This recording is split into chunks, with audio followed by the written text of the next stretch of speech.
Good evening, everybody. We're about to get started with the presentation, so if you can take your seats, that'd be great. My name is Paul Nelson. I'm the Government Affairs Officer at RTC.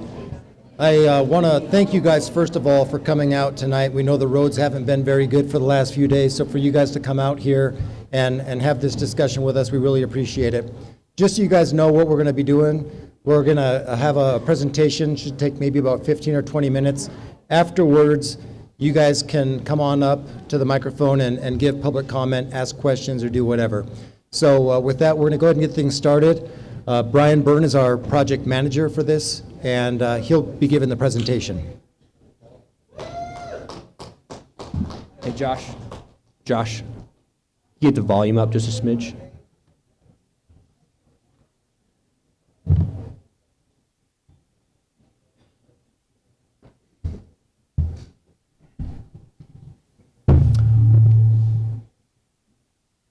Check. All right. Good evening. My name is Brian Byrne. I'm the project manager with the RTC. Tonight we'll be presenting the Lemmon Drive Traffic Improvements and Resiliency Project. We'll walk through why the project is needed, the preferred alternative, and what the environmental assessment found, and how you can provide comments. Many of you are familiar with this image, but this is our study area. Our project limits started down from Fleetwood Drive all the way up to Ramsey Way. We're also extending down pedestrian improvements along Patrician to this elementary school. What is NEPA? NEPA is the National Environmental Policy Act. It requires agencies to evaluate environmental, social, and economic impacts before approving projects that use federal funding. Because this project includes approximately $29 million in federal funds and requires use of federal land for right-of-way, RTC and NDOT prepared an environmental assessment. This document evaluates the potential impacts of the project and ensures the public has an opportunity to review and provide input before any final decisions are made.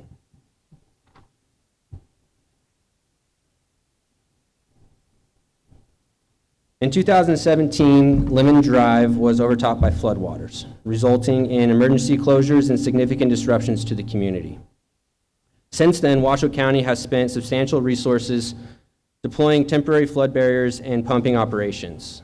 This approach is reactive and not sustainable long-term. In addition, multimodal improvements were identified as a community need through the North Valley's multimodal transportation study. This project is intended to provide a long-term resilient solution.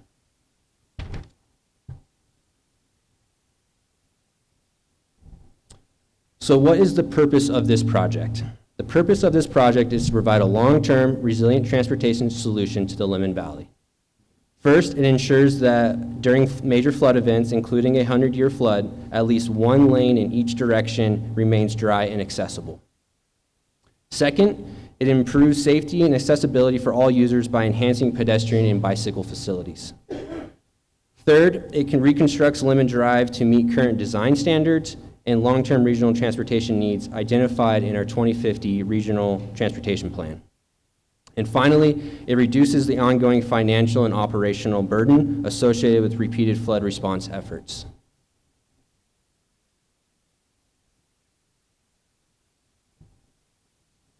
Going a little bit more into the preferred alternative or the build alternative, before I get into that, a common question is why didn't we simply raise existing Lemmon? That option was evaluated but eliminated because it would require raising the roadway between 2 and 10 feet, significantly impacting adjacent driveways and properties, and would have required approximately 10 times more floodplain mitigation earthwork than the selected alternative. The preferred alignment reduces overall mitigation requirements and overall project cost. Speed limits remain unchanged, and the design includes a 6-foot paved shoulders for safety. The existing Lemmon Drive between Oregon and Chickadee will become a frontage road to provide access for residential properties. We've also extended the Arizona intersection at Lemmon out to the new Lemmon. With that, I'm going to hand it over to Chad, where he can provide a summary of the environmental assessment results.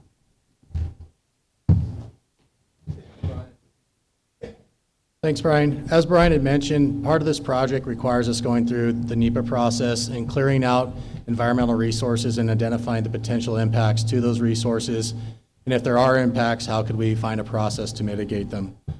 As part of that process, we found out that the resources, through the studies, that numerous resources have little to no impacts affected by the project. That would include cultural resources, hazardous materials, PFAS, the air quality, noise from the traffic out there, and also what we call Section 4F, 6F properties, which are basically recreational type properties or sensitive, other sensitive properties. Where they were, we did find some type of impacts that would need to be evaluated as part of the EA and mitigation procedures evaluated, include the land use and socioeconomics. The project will require partial property acquisitions throughout the corridor. However, we are not going to require any displacements of businesses or residences. And a majority of the right-of-way takes are within the flood zone, and some of those areas are deemed unbuildable. The construction itself is expected to take 18 to 24 months, basically consisting of 2 summer seasons. Traffic impacts will occur where we rebuild existing Lemmon between Fleetwood and Deodore, and then up from Oregon to the Ramsey area. But other than that, with the alignment being realigned, all that construction can take place with minimal impacts to the ongoing traffic out there. Obviously, one of the major ones in this area, and one of the reasons for the project, is the issues of the floodplains. We are putting embankment material into the floodplain because we are raising Lemmon Drive where it exists within the floodplain itself. Because of that, in order to do no harm, we are required for every cubic yard that we put into the floodplain, which obviously is taking away a cubic yard of water storage, we are required to remove 1.3 cubic yards of material within the floodplain itself and haul it out. With that, you've heard us talk about the mitigation basins, and maybe you saw them on the green boxes. That's what those are for, is to mitigate the flood and ensure we do no harm as part of the floodplain with our project. And that's what we call the volumetric mitigation. With the water quality, we are going to go through, and we'll cover this a little bit on the next slide with the biological resources. But for all the ground we disturb and our slopes, we will be coming back with seeding and vegetating those slopes in the ground that we disturb to help with the water quality, to help with erosion. Even though the water is already at the bottom of the floodplain, as it goes down our slopes, we want to ensure there's no erosion, creating more issues. Another key element that was discussed as part of the EA in some of our previous meetings and some comment feedback were the biological resources, most notably the Swan Lake Important Bird Area. That area is not within our study area. We do understand the importance of that. All of our work goes on the east side of the existing berm out there. We are not getting into where the water is normally standing in Swan Lake. Once again, all the land we disturb that's often used with the vegetation today that is used for nesting, we're going to revegetate those areas so nesting can reoccur after the project is done. During construction, we are going to be requiring the contractor to conduct pre-construction nesting surveys, especially from March 1st to July 31st, to make sure that when we go and clear and grub or take out the existing vegetation to build the project, that we're not disturbing any existing nests out there. And if there is an existing nest, that area will be cordoned off and the contractor not allowed to work in that area till the nest is gone. Visual resources is also an element that we looked at. With moving the project away from existing Lemmon and away from residences, you can see in these renderings you really can't see the road, and that's what we want to see, is that the road basically becomes invisible compared to today's scenario. So the before picture there on the left is what existing Lemmon looks like today.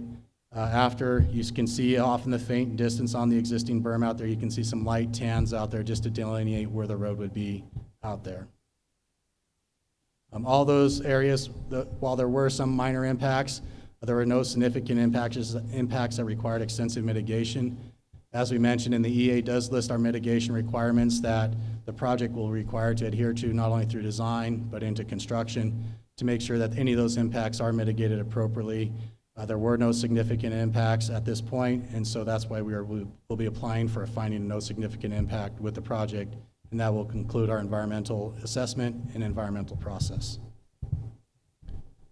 As far as the project schedule is, as you can see, we are getting near to the end of the environmental approval process. Once again, as we go through this public comment period for the next 2 weeks, we will wrap that up. We will document the comments, provide responses, and send those off to the FHWA and request an issuance of a finding of no significant impact.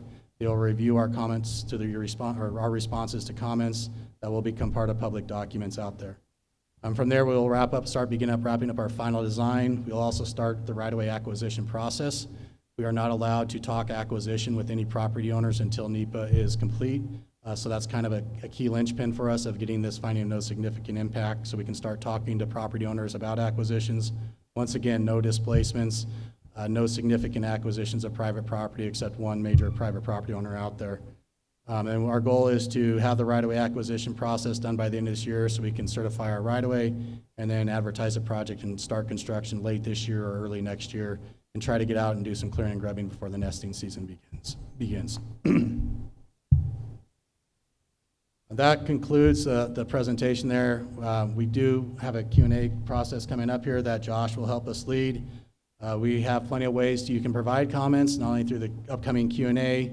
There are comment forms. We have a court reporter here if you'd like to state your report there.